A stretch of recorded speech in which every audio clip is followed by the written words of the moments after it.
2026 guys. Langsung kayak foto keluarga gini ya. Modelnya sehat. Tahlilan ya. Ya, silakan. Orang ini model sabanan tahu. Ini rame banget ya. Ini podcast kayak kali ini agak ribet nih gini. Nih mau nyantrek, mau ini susah guys.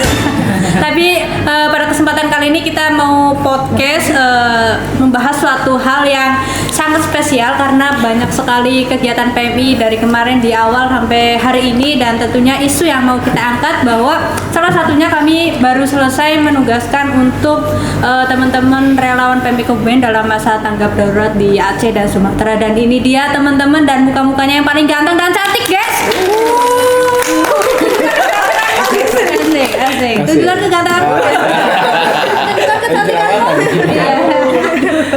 Dan teman-teman ini luar biasa sekali, udah pulang. Ini udah tiba di Kebumen sejak kapan guys? Hari Jumat. Hari Jumat kemarin. Kemarinnya lagi. Tanggal 26. Oh, 26 Januari. Iya, tapi Mas Bayu tanggal berapa Mas Bayu? Saya tanggal 27 sampai Kebumen. 27 Selisih sampai 1 hari. Kebumen. Mantap, luar biasa sekali. Keberangkatan dari tahun 2025 ya, dengar-dengar ya. Oh, 1 tahun. KTP-nya udah Aceh katanya. Kayaknya udah pindah domisili. Bentar lagi. Ini KTP-nya nggak ada yang pindah nih. Masih sama sampai sekarang. Atau ada yang bawa gandengan udah? Infonya kemarin ada yang bawa infonya. Gimana tuh? Info dulu disimpan. Oh, Mas Juli maksudnya udah dapat. Cinta sebatas surat tugas. Baik teman-teman, aku pengen nanya dulu sama teman-teman. Sebelum nanya deh, kenalin dulu dari paling ujung sana. Namanya sana luar Mas. Emosi ya. Perkenalkan, sama saya Bayu Pradana, relawan TSR dari Kabupaten Kebumen. Mantap Mas Bayu. Sampingnya Mas Bayu ada Halo, saya Hidayatul Mustafid, relawan dasar pengeser ya. KSR. KSM dari PMI Kabupaten Kebumen. Oke. Selanjutnya. Halo, perkenalkan saya Afif Ilham Maulana dari sebenarnya relawan KSR Unsaf Setara Bangsa, tapi kemarin ditugaskan dari PMI Kabupaten Kebumen ikut ke Aceh. Asik. Oke, yang paling ganteng. Saya perkenalkan, nama saya Julius Setiawan, saya dari KSR Unimugo, tapi ditugaskan untuk perwakilan PMI Kebumen. Kebumen. Padahal untuk orang Kebumen ya. Bukan orang Kebumen. Bukan. Orang mana? Saya dari Lampung, Oh, pulang kampung kemarin berarti. mampir. CEO kah? Juragan apa dia? Juragan apa bang? Juragan aku kopi dia. Ndok. Oke, yang ini mulai kenalan. Halo, perkenalkan nama saya Nurul Anissa. Saya perwakilan dari KSR Universitas Muhammadiyah Gombong, tapi saya juga ditugaskan lewat dari PMI Kabupaten Kebumen untuk pelayanan kesehatan di Aceh. Oke, Unimugo nih. Betul. Berarti nakes ya ini ya. Tuh. Kalau kita nafis. Cewek. Stok lama ini. Kalau ini agak beda guys. Kalau mau dilihat ini nih ada ini. Jadi nanya kayak gini nih. Gitu. Ini ada peningkatan ya Bu ya. Alhamdulillah. Peningkatan. Iya, oke. Silakan Bu, Oh perkenalkan. ya, baik Ibu, perkenalkan saya Syami Fitriani dari KSR Markas PMI Kabupaten Kebumen. Oke, Kakak Syami. Paling ujung. Oke. Perkenalkan, nama saya Sri Lestari Ambarwati. Saya dari Universitas Muhammadiyah Gombong. Saya ditugaskan sebagai tenaga kesehatan. Oh, nakes juga. Iya. Oh, dari Unimugo. Oh, jadi ada nakes ini nggak 2 ya? 3. Oh, ada 3. Oh, yang Nama alhamdulillah. Oh, ternyata yang datang ini nakes ya? Iya. Aku pengen mengobati masa lalunya. Bisa hubungi di bawah ini. Kemarin jadi obat patah hati juga loh Kak. Di sana. Oh, kamu udah terobati? Aduh. Jangan kayak gitu, nanti ada yang SMS di belakang. Baik, aku mau nanya dulu sama Kak Ulfa selaku staf di PB dan relawan. Teman-teman ini ditugaskan sejak kapan nyampe kapan Mas? Kalau boleh tahu nih. Oh ya, kalau ini karena timnya jadi 2, Mas Bayu itu yang tadi di ujung kanan itu kemarin tugas dari mulai tanggal 24. Sebenarnya berangkat dari Kebumen itu tanggal 15 sih Mas. Tanggal 24. Tanggal 24. Hari itu juga. Oh, hari itu juga. Nah, tanggal 24 berangkat kita Sampai tanggal 27 Januari kemarin. sampai tanggal 27 Januari sampai di Kebumen. Jadi pemberangkatan kemarin lewat Jogja, langsung transit di PMI Pusat. PMI Pusat baru kita berangkat bareng-bareng dengan PMI yang ada di sana ya, kayak gitu. Jadi pembagian tugasnya langsung dari pusat. Oh jadi ini aslinya memang 2 kloter gitu ya? 2 kilometer. Nah, kebetulan Mas Bayu di sana bertugas sebagai koordinator tim WOS atau sanitasinya. Jadi berkaitan dengan air itu Ya. Mas Bayu. Oh. Gitu. Jadi dari air keruh menjadi bening, itu Mas Bayu kemarin bertugas di sana. Nah, terus teman-teman yang ini yang tadi dari Nakes sama Pak Dayat itu kemarin berangkat tanggal 1 ya? Tanggal 1 sampai tanggal 26. Oh, lama juga ya? Lama juga. Mereka berangkat juga dari Kebumen, transit di PMI Pusat, terus berangkat bareng-bareng dengan tim yang ada di sana. Gitu. Berarti hampir 1 bulan dari perjalanan sampai penugasan ya? Iya betul. Luar biasa sekali. Terus kemarin pulangan mereka itu disambut sama Pak Bupati, Ibu Bupati. Ibu Bupati. Iya. Kebumen langsung? Iya, langsung disambut. Dan mereka sempat foto bersama ya? Oh betul. Oh iya, betul bersama. Ada. Jadi Mas Dayat sama Mas Juli itu masih belum mandi, kluwes, foto bersama sama Bupati. Baru sampai. Jangan buka kartu. Iya betul ya. Jadi sampai Kebumen jam 6 atau jam 7 ya? Sampai Kebumen jam 7. Jam 7 pagi, terus jam 9 apa jam 10 tuh ketemu Bupati ya. Disambut sama Bupati langsung.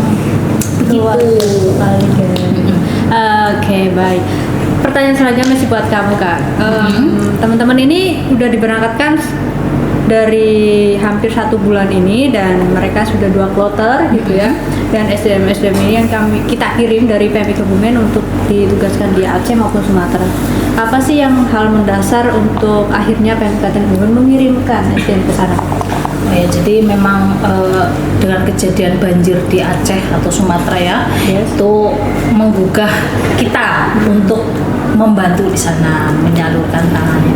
Jadi kita memang berkoordinasi dengan PMI Pusat dan PMI Pusat benar-benar membutuhkan tenaga relawan PMI. Nah, dengan kemampuan yang ada di PMI Kebumen, kita mencoba berkoordinasi dengan PMI Pusat, kebutuhan apa sih yang harus kita bantu, terus kayak barang-barang apa sih yang bisa kita kirim kayak gitu, SDM apa yang bisa kita kirim ke sana. Nah, kebetulan kemarin kita itu ke sana bawa 1 unit ambulan dari Kebumen sampai ke Aceh.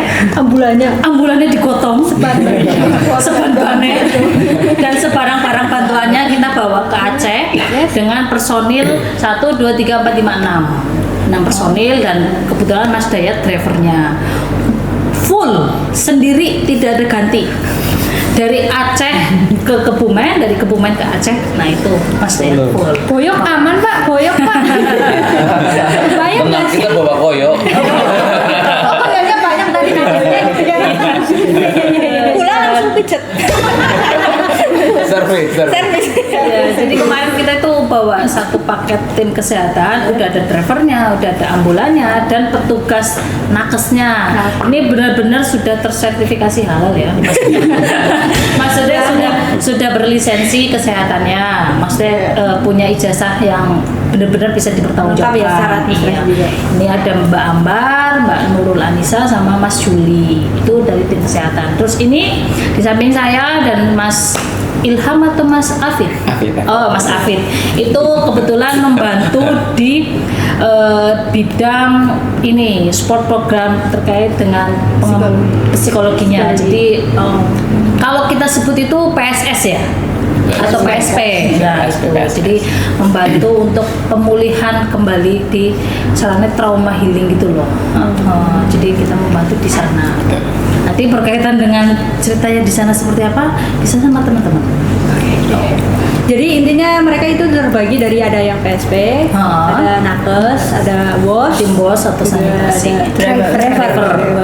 Drivernya hanya only Pak. Iya, The one and only. Ngomong ya. Bener. Apa yang nanya dulu lah dari Pak Dayat nih, driver only. Pak, kemarin Oke. ambulannya dibawa dari Kebumen ke Aceh tuh. Iya. Iya. Pakai apa? Pakai kargo mbak. Pakai kargo mbak. Pakai apa gitu? Jawabnya ini. Itu memang bawa itu full. Iya, kalau berangkatnya kita kan naik Kala Lines ya. Dari Priuk sampai ke Medan. Belawan.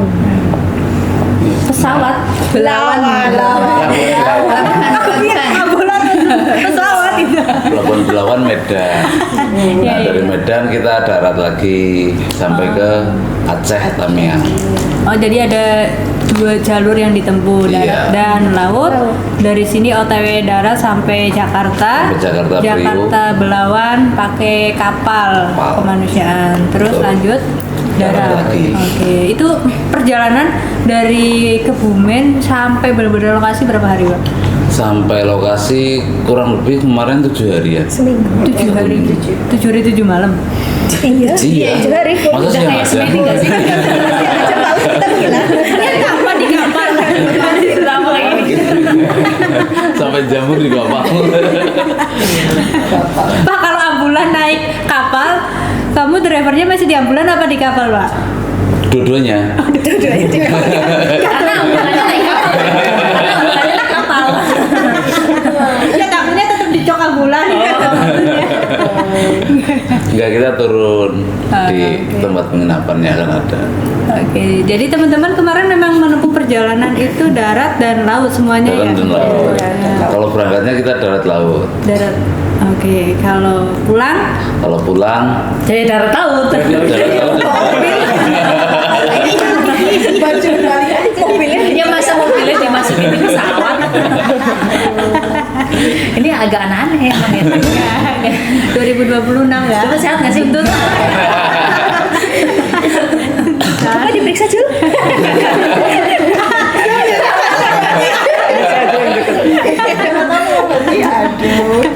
Baik, oke, Pak Dayat paham sampai sini. Dan teman-teman kemarin juga ngikut di kapal kemanusiaan OTW-nya bareng. Iya. Oke, 1, 2, 3, 4, 5, 6. 6 orang ikut ke kapal kemanusiaan Iya. sampai 7 hari itu. Di kapalnya berapa lama di kapalnya?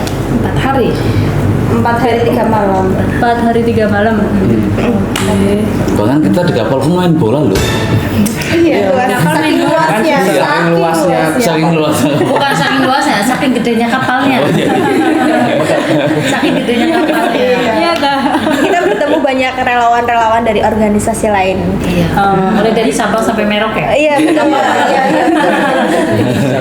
Di kapal kalian berangkat dari Jakarta sampai ke Belawan. Iya. Coba dong ceritain selama perjalanan di kapal gitu bagaimana.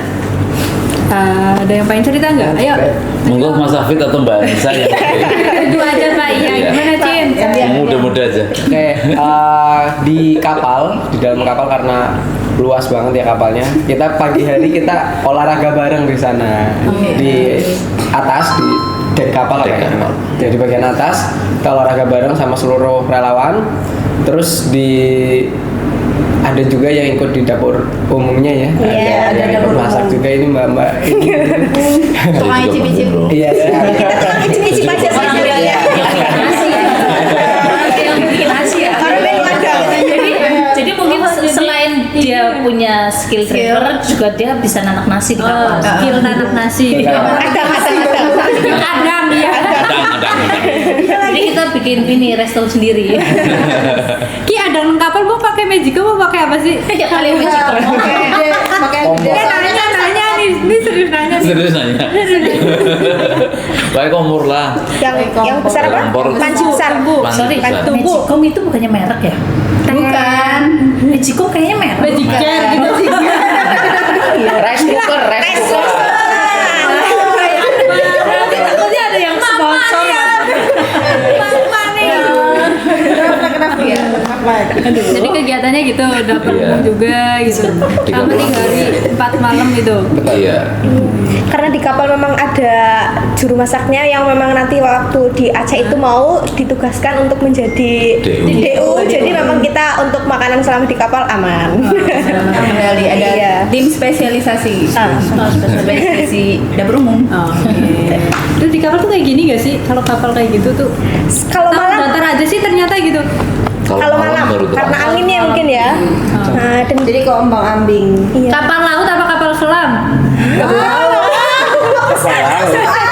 selam juga di laut sih. Ada yang komen naik kapal laut apa kapal selam? Kapal Kala Lines punya Pak B.J. Habibie. Jadi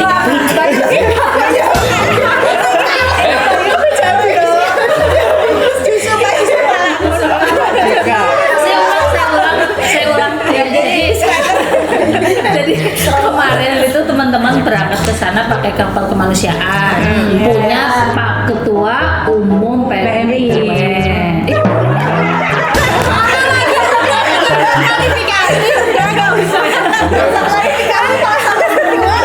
udah benernya gimana coba?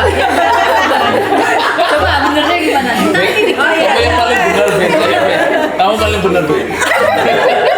Oke, kita ke sana pakai kapal kemanusiaan punya Pak Yusuf Kala. Iya. Perusahaannya Kala Lines. Iya, kita juga dilepaskan. Iya.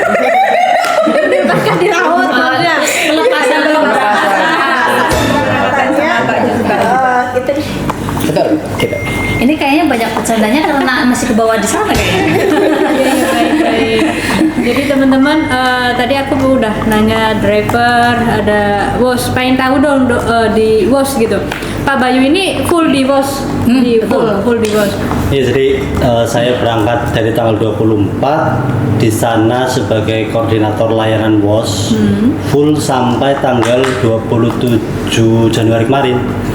Sampai tanggal 25 saya pulang ke pusat dulu untuk laporan dan lain-lain, baru sampai sini itu tanggal 27 Januari.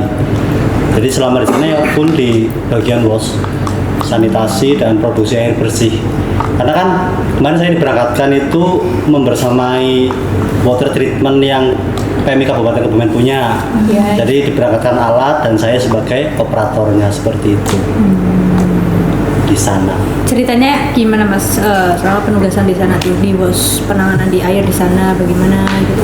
Ya karena sedikit sharing ke teman-teman. Jadi karena setiap bencana, terutama kemarin TDP di Aceh, banjir dan tanah longsor, yang terdampak salah satunya adalah sumber air.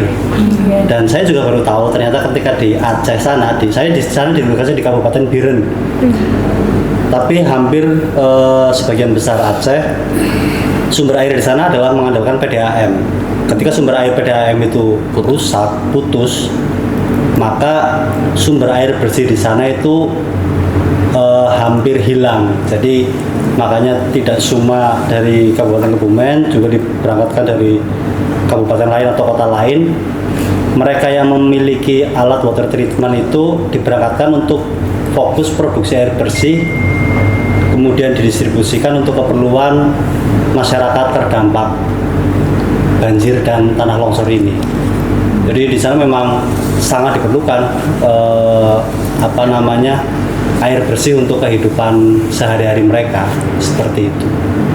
Jadi giatnya di sana salah satunya adalah distribusi air bersih juga. Distribusi air. Jadi WOS sendiri kan berawal dari kita produksi air nih, dari kami ambil di sana itu sumber airnya irigasi sawah. Mungkin di beberapa kabupaten lain ada yang dari sungai, di Tamiang dari sungai yang benar-benar kayak air coklat susu seperti itu. Itu kami proses supaya menjadi air bersih yang aman untuk dimanfaatkan di masyarakat. Jadi setelah produksi air itu kan harus didistribusikan ke masyarakat juga, makanya banyak juga tangki air yang diberangkatkan. Sampai waktu itu berangkat ada yang via darat, ada yang via ikut di kapal.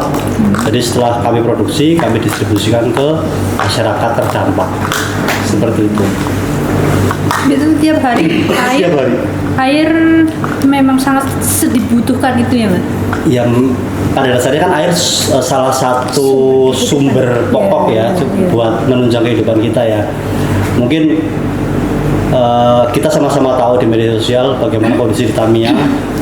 Mungkin untuk mandi cuci mereka masih bisa memanfaatkan air kotor, tapi untuk konsumsi masak dan minum kan kita tidak mungkin memakai air itu. Jadi sebagai pemenuhan kebutuhan dasarnya dulu, PMI Kebumen salah satunya berkontribusi bersama PMI lain untuk memproduksi air bersih itu supaya masyarakat tetap terpenuhi salah satu sumber kehidupannya itu air bersih. Seperti itu.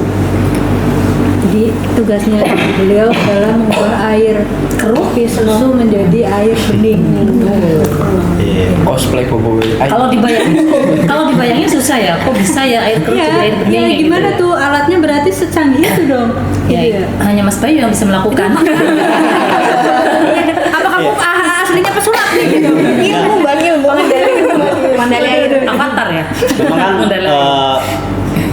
Kabupaten Kebumen, PMI Kabupaten Kebumen punya beberapa water treatment, tapi yang kemudian diberangkatkan ada satu water treatment. Nah, itu sudah cukup untuk memproses air yang keruh, benar-benar keruh dari serupa air coklat itu, kemudian menjadi air Bening. sesuai standar. PMI kan punya standar untuk air bersih, di mana kekeruhannya itu di bawah 5 NTU, kemudian ada kadar air TDS-nya dan lain-lainnya sampai mencapai standar itu baru kita bisa atau kita berani distribusikan ke masyarakat terdampak. Karena memang diperlukan itu air bersih ketika ada bencana, terlebih fokus yang kemarin ini banjir dan tanah longsor seperti itu. Jadi memang kita ada standar kelayakan khusus gitu. Dari PMI ada Ya. dari tingkat keruhan, kandungan yang ada di dalamnya sampai benar-benar aman, kemudian baru kita distribusikan ke masyarakat terdampak. Ini kalau ini berapa NTU, Mas? Saya yakin Berapa ini NTU nih? di bawah 2 ya, di bawah 2 NTU karena standar dari PMI kan di bawah 5 NTU baru benar untuk kita distribusikan. Kalau ini Oh, ada tulisannya 2 NTU ya. nah, ini sudah pasti terproses dengan baik ya. Oke, baik. Jadi tugasnya Mas Bayu adalah elemen air ya, guys ya. Kalau kita pengen tahu nih di elemen darat gitu teman-teman, ada apa? Ada mengirim 3 nakes berarti ya ini ya? 3 orang. 3. Iya. Iya. 3. Sama. Tapi kenapa gitu? Aduh. 3 nakes, 2 perempuan, 1 cowok gitu. Dan teman-teman nakes ini yang sudah lengkap secara administrasi dan akhirnya bisa diberangkatkan ke sana juga. Aku pengen tanya ke teman-teman nakes, selama di sana bagaimana nih, tugas apa aja yang teman-teman lakukan di sana, kegiatan apa aja yang udah dilakukan di sana? Boleh dari siapa dulu? Let's go. Juli? Mas Juli? Oke, pingso. Dari keluarga dulu. Organ dulu aja. Masanya dulu boleh Mbak. Oke. Bisa. Oke, jadi kita ke sana ke Aceh itu, ke Kabupaten Tamiang itu dari PMI Kabupaten Kebumen itu ada 3 perawat, ada Mas Juli, ada saya dan juga ada Ambar. Kami semua itu satu angkatan di kampus Universitas Muhammadiyah Gombong. Satu G. Iya. Cuman ini satu sendiri beda kelas. Saya sama Ambar satu kelas. Kamu gayanya ini Mas. Gayanya ini. Jadi dia Malah serem ya. Oke, lanjut. Oke, jadi kita kan karena diberangkatkan dari PMI Kabupaten Kebumen, kita juga membawa beberapa obat-obatan emergensi. Memang tidak terlalu lengkap, tapi cukup untuk emergensi kita selama perjalanan dan juga sampai di sana. Karena memang suplai obat-obatan juga di Tamiang sendiri sudah banyak bantuan-bantuan dari organisasi lain. Seperti itu. Kita di sana melakukan pelayanan kesehatan itu ada 2 titik, yaitu yang pertama kita membuka posko kesehatan di PMI Kabupaten Aceh Tamiang itu. Jadi kita buka posko. Dan juga yang kedua karena kita membawa ambulan dan juga driver, komplit dengan drivernya, kita melakukan pelayanan kesehatan keliling ke tempat-tempat yang aksesnya sulit gitu. Dan juga kayak di pinggir-pinggiran kota, di tempat-tempat pengungsian kita juga melakukan pelayanan kesehatan seperti itu. Terus juga kita di sana untuk pelayanan kesehatannya tidak hanya dari PMI Kabupaten Kebumen, kita juga berkolaborasi dengan Rumah Sakit PMI Kota Bogor. Dari PMI Kota Bogor itu ada 2 perawat dan juga 1 dokter. Jadi ketika nanti pasien atau masyarakat yang ingin obat nanti bisa diresepkan obat, lalu kita bisa berikan ke masyarakat dengan legal dan aman. Ada tambahan mungkin dari Mas Juli atau dari Mbak Ambar? Ini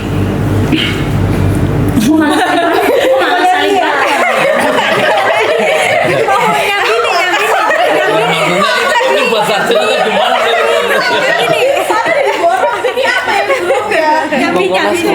Mungkin diceritakan pelayanan kesehatan yang paling menarik gimana Mbak Ambar? Oke, Mbak Ambar gimana tuh? Kayaknya lebih ke Julis karena kalau misalkan itu yang sampai menginap itu dia, yang sampai menginap trionya itu dia. Kalau saya ke kesehatan sana perawat ya, tapi saya ikut ke semua, ikut KSP juga ikut, terus kebersihan, yang bersihin masjid juga saya ikut, terus Dokumentasi juga ikut, semua berangkat jadi semua. Untuk yang itunya saya di sana kesehatan. Yang pertama itu yang menginap itu di Desa Sukamakmur Sekra. Itu jalannya emang sulit diakses. Ke sana juga naik trail 5 terus Kolaborasi sama apa ya kemarin? TNI bantu TNI buat transportnya juga. di sana juga Dari situ. Iya. masyarakat juga antusias untuk berobat juga. Soalnya kalau yang di sana juga aksesnya sulit dan tenaga kesehatan juga minim yang masuk ke sana. Itu di sana minim karena aksesnya sulit. Obat-obatan dibawa pakai apa, guys? Pakai kabin. Kita pakai kabin. Boxnya naik trail. Iya. Kan kita naik trail 5 sama mobil 1. Iya. Orangnya naik trail. Naik mobil. Obatnya Nah naik gitu mobil. kan jelas. Kenapa sih Kak? Nggak mau orang emosi. Tapi aku pengen nanya, bagaimana sih kondisi masyarakat di sana ketika memang kayaknya tadi mendengar nakes itu jarang yang ke sana gitu karena lokasinya yang sulit dijangkau gitu. Tapi dari masyarakat sendiri memang seberdampak apa gitu kesehatan di masyarakat gitu terhadap bencana kemarin gitu Bang? Kalau yang di Sukamakmur Sekra itu ada bidan desa, tapi cuma tes tensi doang, nggak ada obatnya. Jadi di sana Obatnya terdampak. Iya, terdampak. Jadi karena kan memang bidan di sana, tenaga kesehatan di sana juga mereka minim dan juga mereka juga korban di sana. Jadi ketika mereka mau menolong warga masyarakatnya juga, mereka juga korban. Ini saya juga korban, rumah saya tenggelam, harta saya juga hilang. Jadi mereka mungkin fokusnya terpecah gitu. Jadi tidak bisa sepenuhnya untuk menolong warga masyarakat yang terdampak. Jadi memang support dari tenaga kesehatan dari PMI Kabupaten Kebumen, dari organisasi lain memang sangat diperlukan di sana, terutama untuk tempat-tempat yang terpencil yang aksesnya susah. Kalau yang di pinggiran kota sih insya Allah sudah tercover lah untuk pelayanan kesehatan, tapi kayak untuk yang sampai kita menginap karena memang untuk jalannya tidak memungkinkan untuk pulang pergi karena memang masih hujan, berlumpur apa segala macam, makanya kita sampai nginap di sana. Seperti itu. Memang yang aksesnya susah itu memang belum kena pelayanan kesehatan lah, jadi memang masih sangat diperlukan. Obat-obatan juga karena banjir kan jadi hanyut, jadi sudah tidak sesuai standar lah obatannya. Kan harus ada yang disimpan di tempat yang dingin, harus yang tempat yang kering seperti itu. Jadi memang obat-obatan banyak yang hilang. Tapi vaskes di sana itu terdampak enggak? Terdampak. Iya, terdampak obat-obatnya kan kemarin Rumah sakit. Rumah sakit kita sempat ke RSUD. Kita sempat RSUD Penuh Tamiangnya. Mereka Penuh. penuh. Penuh gitu. Iya. Jadi udah ya Dan teman-teman tuh tadi kesehatan keliling gitu ya. Berarti membuka posko di setiap tempatnya atau gimana gitu? Iya, buka posko dadakan di setiap tempat yang kita tuju. Posdak. Iya. Posko dadakan. Iya, posdak. Posdar. Kenapa buat nama posdar? Setiap hari kita bagi 2 tim. Jadi karena kita bareng BMI Bogor, ada yang stay di posko, ada yang keliling untuk menjangkau akses-akses yang sulit. Jadi kita pingsut. Kayak Siapa yang Iya, dia masakan semua. siapa yang mau ikut posdak, siapa yang mau ikut posrut? Jadi kemarin tim kita ini ya udah satu paket ya, udah ada ambulan, ada driver, ada dokter, ada betul, perawatnya. komplit pokoknya. Oke. Jadi setiap terjun di kesehatan keliling itu pasti ada dokternya ya? Pasti. Resep yang resep dokter itu sih, Iya. yang resep obat kan. Nanti yang konsul itu yang di poskonya aja. Nanti konsul kalau misalkan ada pasien konsul lewat online. Iya WA seperti itu kalau yang di posko. Kalau dokter kan harus ikut ke lapangan. Jadi paling yang di posko ya laporan ini nanti dikasih pesannya. Konsul online, obatnya nggak online? Bakatin Kak. Ditransferin Itu juga kemarin waktu itu pelayan kesehatan banyak kecelakaan juga waktu itu ya. Iya. Kayaknya ada kejadian yang agak lucu nih. ngomong lakar langsung ketawa soalnya. Gimana tuh? Siapa yang mau cerita tuh? Gimana tuh? Itu waktu itu lagi kesekrak ya. Iya, Apa jadi kemana ya? waktu itu Iya, pas kalian lagi kesekrak. Iya, momen ada pelayanan yang kita menginap itu di Sukamakmur. Iya. Nah, yang pelayanan di Sukamakmur dapat info hari pertama rencana mau bagi masker ya? Iya, Ada apa tuh? bagi masker. Update pertama itu foto mau bagi masker, update kedua foto kecelakaan, nggak lama disusul foto lagi kondisi yang Sekali sama jatuh kecelakaan 4. juga. Satu hari berapa? 4 kecelakaan. Dalam juga di grup. Respon laka lantas di situ. Iya. Iya, jadinya Itu perjalanan awalnya pas cuma ketika happy kamu aja. Itu beda lokasi. Beda lokasi. Jadi kita yang di posko waktu itu cuman saya, Ambar. Iya. Cuman saya dan Ambar yang waktu itu posko pelayanan kesehatan. Yang terjun ke lapangan ada Mas Juli dan PSP Ya, dan Wali. driver juga berangkat semua ke Sekrak ya. Terus kita juga cobalah kita ikut keliling soalnya kan memang keadaan kondisi sekitar itu kalau tidak berlumpur berdebu. Jadi ketika hujan itu berlumpur, ketika panas itu berdebu. Jadi memang kondisi kesehatan untuk ISPA-nya itu sangat terganggu. Makanya kita inisiatif bagi-bagi masker.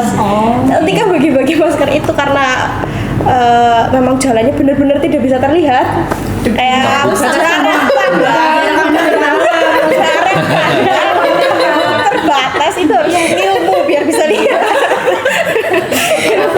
Iya, jadi Jadi harus pakai kemampuan khusus ya. betul. Banyak kecelakaan juga. Seperti itu. Jadi memang padahal itu kalian ditugaskan itu udah pasca berapa hari dari bencana ya Kak? Sebulan. Iya. Itu kondisi memang masih separah dan sedarurat itu. Iya, masih. Jadi kan memang banyak rumah yang tenggelam oleh lumpur. Kayak gitu. Jadi kalau misalkan ada panas ya betul di sana lumpurnya pada berterbangan kayak gitu. Lumpurnya berterbangan. Iya, Jadi lumpur yang tadi iya maksudnya iya. Oh, Kayak gitu. baik. Salah satu giatnya adalah membagikan masker. Membersihkan masjid, terus pembersihan posko juga karena kan sampai sana poskonya tenggelam juga. Jadi memang kita ya datang sebagai pahlawan. Pahlawan kesiangan. Datangnya siang-siang. malam-malam gelap Pak. Pahlawan kegelapan. Apaan sih kamu? Oke teman-teman, luar biasa sekali ya. Banyak sekali cerita-cerita. Ada nggak cerita yang paling mengesan di teman-teman di sana? Dari PSP kayaknya aku belum dengar dari PSP gitu. PSP itu ngapain sih di sana gitu? PSP apa dulu? PSP apa dulu? PSP sendiri adalah Psychosocial Support Program di mana harapannya di sana kita ada trauma healing, ada psikososial untuk anak-anak, orang dewasa dan lain sebagainya. Nah, untuk anak-anak bermain bersama nanti sama kami yang jelaskan mainnya apa aja. Kemudian kita juga di sana mendengarkan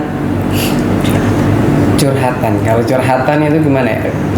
Intinya masyarakat yang terdampak ternyata trauma yang mereka rasakan itu mendalam sebenarnya.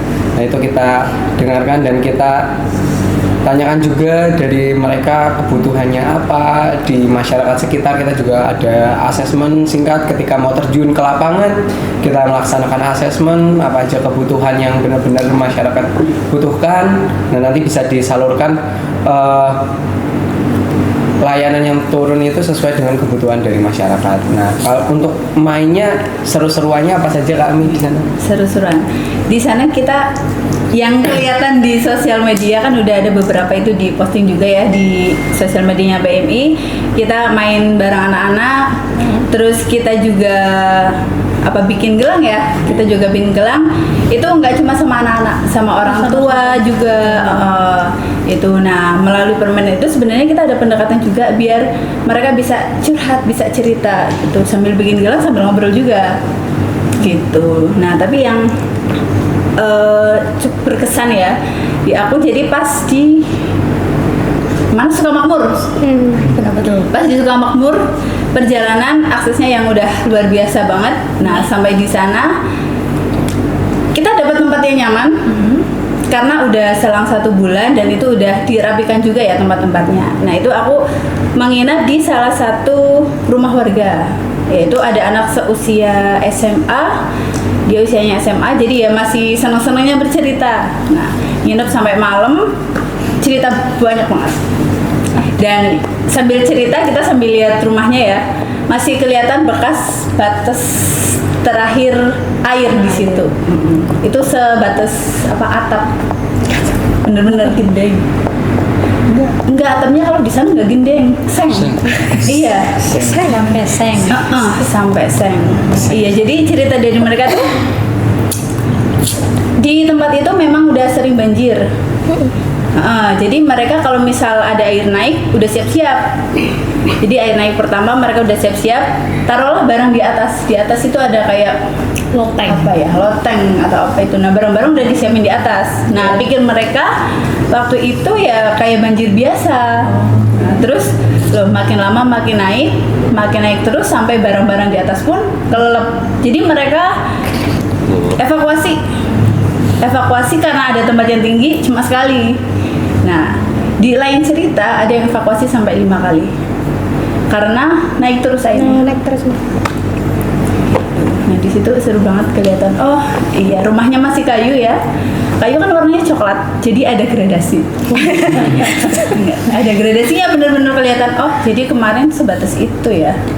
Barang-barang yang udah mereka amankan pun nggak bersisa karena ikut hanyut. Gitu. Jadi ya ikut sedikit merasakan bagian sedikitnya aja. Udah itu aja. Yang lainnya bagian senang-senang. Kita ciptakan kebahagiaan di sana sama teman-teman, semuanya yang ada di sana biar ya mereka juga udah mulai menerima keadaan itu. Mereka luar biasa yang ada di sana. Berarti tugas PSP adalah mengobati trauma ya kan? Bukan mengobati sih, kayak lebih ke menghibur ya. Kalau mengobati kayaknya memang trauma yang mendalam kayaknya ya, mbok sampai mereka dewasa masih teringat. Anak-anak di sana itu kalau mendengar hujan itu mereka takut. Jadi kalau mendengar hujan itu kalau kayak gini pada langsung lari ke orang tua. Iya kayak gininya ya. Jadi mereka tuh kalau yang di Tamiang hampir 2 atau 3 hari itu mereka terendam, mereka bertahan di atap. Kalau cerita dari relawan yang di situ ya, mereka bertahan di atap. Atap yang luar ya maksudnya. Iya, luar. Selama 2 hari itu mereka tidak ada suplai makanan kayak gitu. Jadi mereka benar-benar cuma di atas, diam diri. Nunggu surut. Apa nggak ngeteter ya? Ngeteter bahasa mana? Gimana lagi Kak? Survive-nya mereka memang seperti itu. Jadi Mereka orang pilihan mat kuat-kuat. Pas awal-awal kita juga dengar cerita mereka dari relawan PMI juga yang asli sana. Mereka cerita gimana kejadiannya. Mereka relawan dan korban, jadi luar biasa banget. Menyampingkan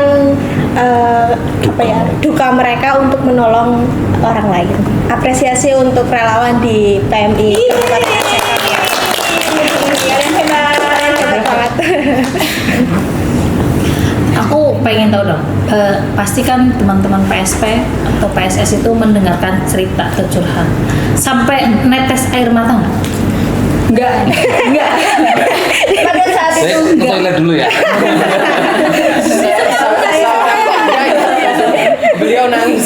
Beliau yang nangis itu. Karena Nangis tapi di kalau belakang. saya pribadi aja ya, Di Kak, belakang. kalau saya pribadi aja melihat gambar ya, itu aja sampai merinding dan terenyuh kan. Apalagi teman-teman yang langsung melihat secara langsung, terus mendengarkan dengan bisikan lirih gitu kan ya, itu kayaknya tambah merinding. Bisa-bisa kita tidak sadar mengeluarkan air mata. Kayak gitu. Apakah teman-teman mendapatkan cerita dari anak-anak yang di sana atau seperti apa? Yang saya dapat bukan saya dapat ya, yang ada Cerita. penyintas atau dari korban bercerita ke saya itu bapak-bapak usia 43 tahun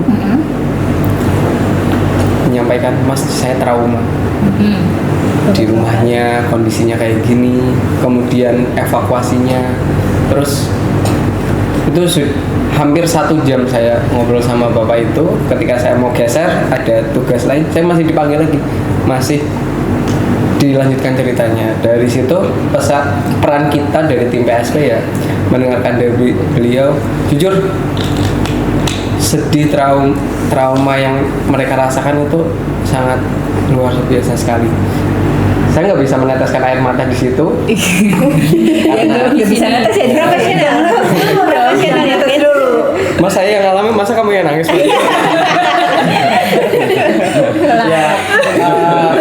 Ya, ya intinya dari masyarakat sana banyak yang bercerita seperti itu, dan saya nangisnya pas sudah balik lagi ke posko. Betul, Kak. Jadi pas kita lagi bertemu sama mereka langsung, ya kita happy, senang mendengarkan cerita mereka, memperhatikan betul-betul. Tapi sambil atur nafas ya, Kak, biar nggak netes dulu. Aku nggak lihat, aku juga. Ngeliatnya sini aja kita. Ya di belakang itu biarlah mereka taunya kita di situ datang senang-senang, nangisnya nggak usah dilihatin. Ya kita benar-benar datang untuk menghibur ya. Iya.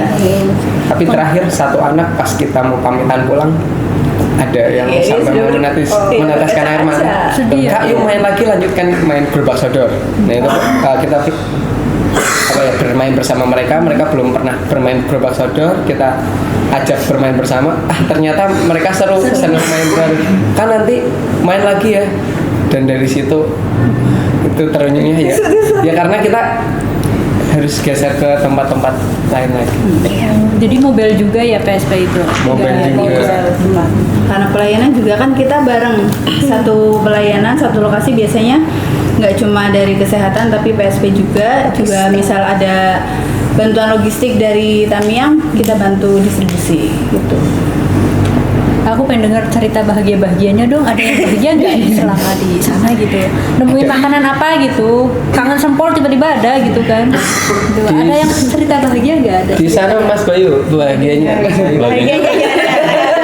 Apa tiba-tiba lihat cewek cantik kayak gitu. Pengalaman di sana pasti banyak ya, dari yang bahagia atau kita olah menjadi kemudian bahagia.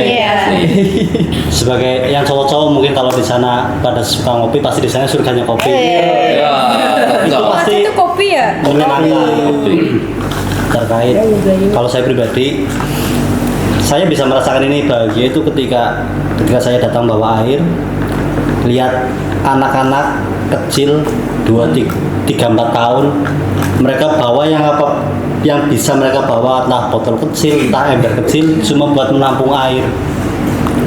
Jadi kayak dua sisi, ada satu rasa bahagia, walaupun tadi seperti Mas Afid bilang, ketika pulang ya baru kita, oh sebegitunya mereka. Ketika mereka melihat mereka senang ketika ada air bersih datang. Jadi ke bawah suasananya, senangnya mereka, walaupun setelah balik ke camp masih terpikirkan, oh sebegitu diperlukannya ternyata air bersih. Tapi kalau bahagia yang biru bahagia ya memang kalau yang suka kopi, suka itu ya pasti di sana tempatnya. Mungkin yang di Tamiang juga ada pesta duren. Kayaknya kemarin Pak Duren kayaknya si yang belum diceritakan cuma Kayaknya sih, Sultan mereka kayaknya sih ya. Bagus sih. Ada yang pengen cerita lagi bahagianya sampai mana tuh kemarin? Bagi kita yang suka durian di sana, duriannya enak-enak. Bagi saya dan Ambar sangat pusing. Untungnya pas lagi mampir dua ini nggak ikut. Pelayanan musik kan nggak ikut. memang sengaja disingkirkan. Parah banget. Karena kita kan, oh ini dua nggak suka durian. Kalau diajak ke situ, Mabok. Mabok. Ya hari kita yang jadi pasien. Kan temennya nakes. Ada yang mau cerita lagi nih? Mas Juli Mas Juli sebagai apa kamu Mas di sana? Di sana Mas Juli ngecekin perawat apa? Jadi perawat ya? Ngecekin relawan juga Mas Iya. Juli. Iya, ngecek ya. Saya juga ikut PSP juga ikut bantu. Libur ya? Iya ikut Oh, bermain sama anak-anak kecil itu. Ini paket komplit kan? Gimana mau di ini? Udah. Jangan dibungkus. Tapi Mas Juli dikira orang Aceh, itu orang Aceh. Oh, Iya. mukanya. Iya. Jujur aja kemarin pas datang banyak sekali yang bilang, ini orang Aceh mana? Kok bisa join kebunan? Kenapa dikira orang Aceh? Gak tahu deh, Struktur mereka mukanya mungkin. Katanya kayak orang Aceh. Harusnya beda. Iya. Bahasanya ngomongnya nadanya. Ngobrol Mbak coba.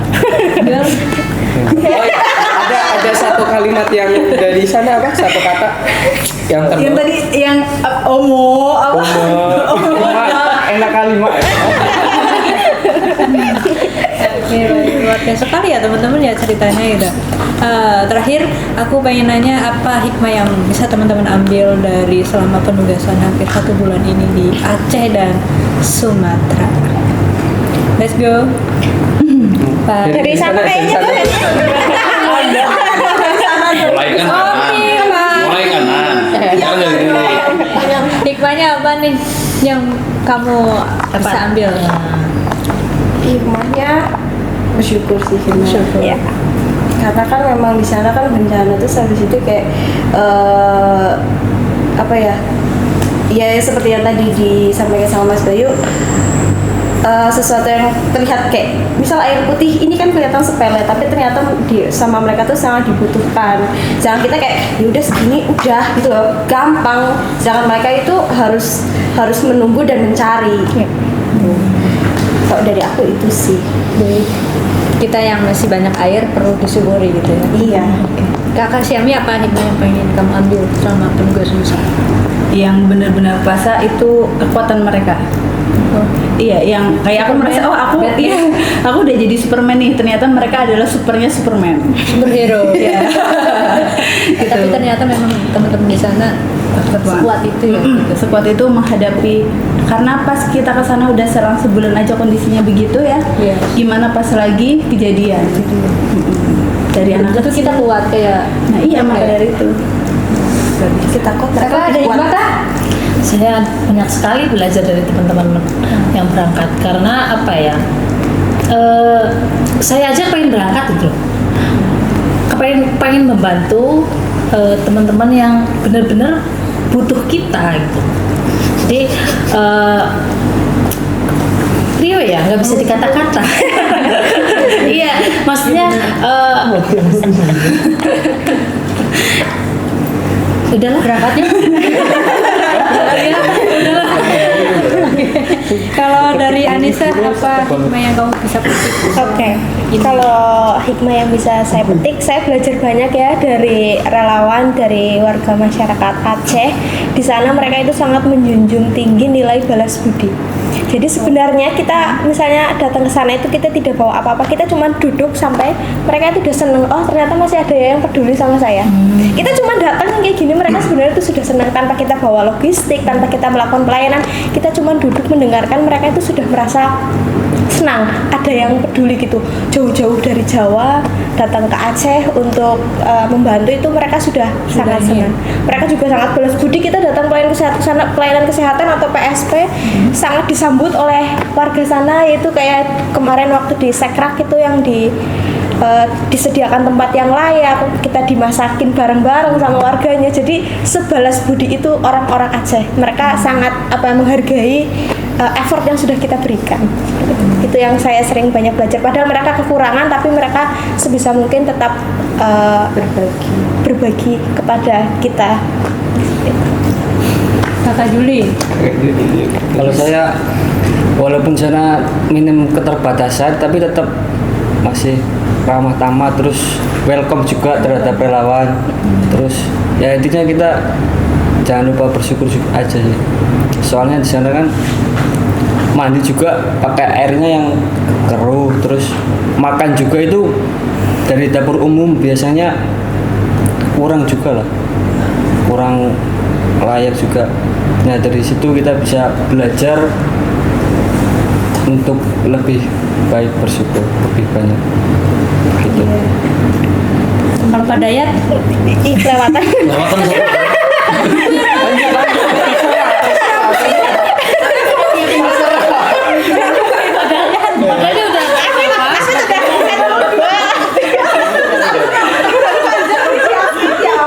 Yaudah sekarang apa dulu? Udah langsung kita sama-sama Afid nggak apa-apa. Soalnya dia termuda jadi agak Ini baik. Yang saya rasakan dan hikmah yang saya ambil, kita bisa belajar menikmati setiap momen yang ada. Bisa makan, nikmati makan itu. Bisa minum, nikmati momen itu. Hal-hal sederhana di lain situasi yang berbeda, yang kita rasa sederhana itu adalah hal mewah. Itu sih. Terima kasih. Oma. Benar kali. mungkin Pak Bayu gitu kira-kira. Mau Pak Bayu? Pak Bayu, apa hikmah yang main Pak Bayu ambil selama bertugas di sana? Ya, selama saya bertugas di sana tentunya banyak pengalaman baru, pelajaran baru. Selebihnya dari itu seperti yang rekan-rekan sudah sampaikan tentang menghargai hal sederhana, hal kecil yang bagi kita di kondisi normal itu sepele. Tadi contohkan air putih, makan, bahkan sekedar waktu ngobrol, berlindung di bawah atap rumah, menghargai hal-hal kecil seperti itu. Terus juga belajar dari bagaimana kuatnya masyarakat sana, bagaimana para penyintas itu masih bisa sebisa mungkin memberikan feedback bagi rekan-rekan yang ditugaskan di sana. Karena walaupun kecil pasti ada yang ingin mereka balas untuk kami atau kita yang bertugas di sana. Jadi hal-hal demikian itu jadi pelajaran yang sangat-sangat akan saya terus ingat tentang penugasan kemarin ini, dan yaitu banyak hal yang baru yang saya pelajari ketika penugasan di sana. Seperti itu. Oke, terakhir Pak Dayat. Oke, terima kasih dan mohon maaf ada kekurangannya. Cukup sekian podcast hari ini.